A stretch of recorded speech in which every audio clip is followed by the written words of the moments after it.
Alright, I'm gonna be coming at you guys with a take that isn't very fucking hot. You're not gonna be shocked that it fucking sucks. It's important that I talk about it because this shit means something to me, bro.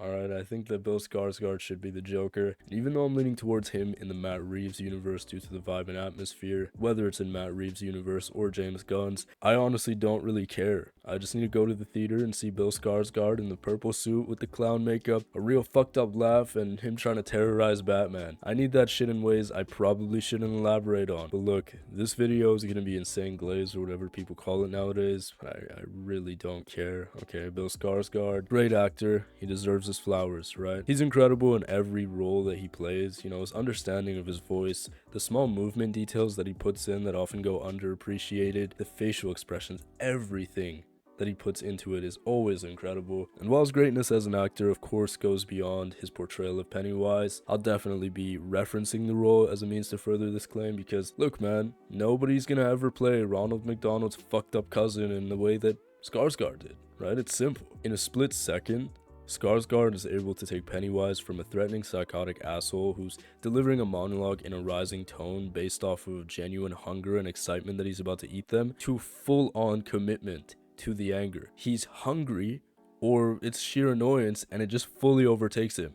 And he'll start fucking chasing, yelling, doing whatever he needs to commit to that sheer animalistic desire to satiate his hunger by amping up the fear, making the meal a little tastier. Like the scene where he's talking to Marge is a masterclass. From the minute he talks about wanting to kill her all the way to revealing that she's Richie Tozer's mother, and then of course throwing the crumpled up missing poster at her, and then dropping the casual flex that he's beyond time. He is terrifying in that role, and I think that's perfect for the clown prince of crime. See, the Joker that we're used to in the movies is not as terrifying as he should be, because no matter how fucked up he gets in there, it's never really enough for people to really fear him. And for somebody that reads the comics or plays the games or watch the animated series, they know how fucked up the Joker can be, right? And I think that it's important that we make him a little more scary. I think the Absolute Comics run does an incredible job of this, and I like the direction that they're going in. But it comes at the cost of making the Joker a monster who can transform at will from this billionaire socialite to a disgusting creature. And I do love this concept. I think it's great symbolically as well. But in the movies, I want to see a Joker who's just as terrifying, not because he's a monster or has a scary appearance, but because of how fucked up he really is. See, once again, making reference to comics, we know how bad of a person he is. This guy is tortured Robin. He's fucked up, you know, he kills kids, women, anyone. He literally uses people as pawns to fuck with Batman all the time. Like in the Joker Endgame comic run, I think that was really cool where he literally used people to get to Batman. Really fucked up.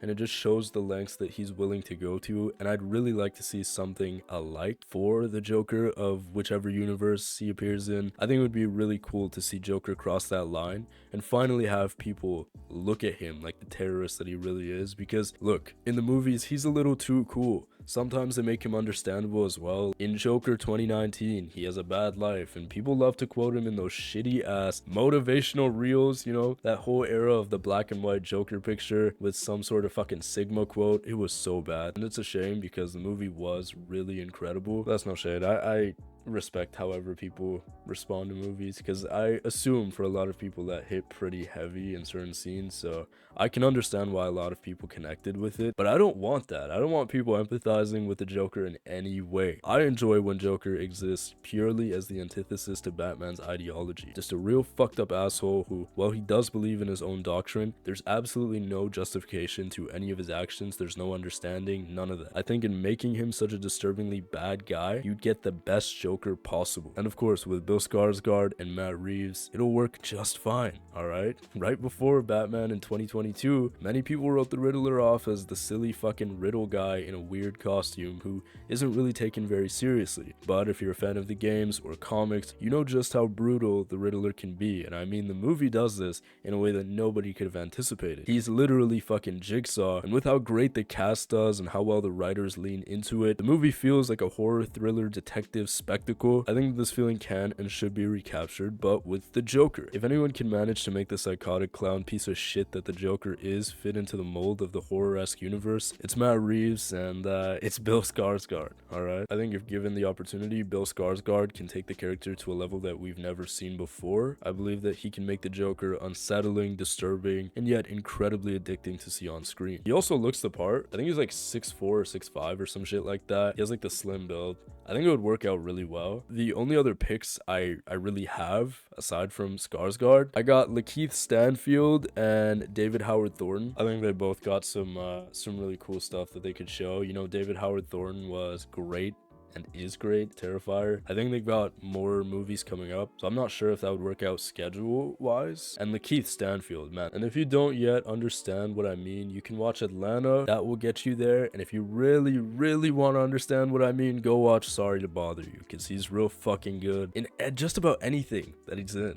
Right, but there's a lot of great picks for who could play the Joker. And hey man, I think with all the talent we got in the industry now, I think no matter who gets it, with the right writing, which both these universes have shown, we're in for a treat. So I'm really excited, but I really do want to see Bill Skarsgård up there. Who knows? But yeah, that's pretty much it.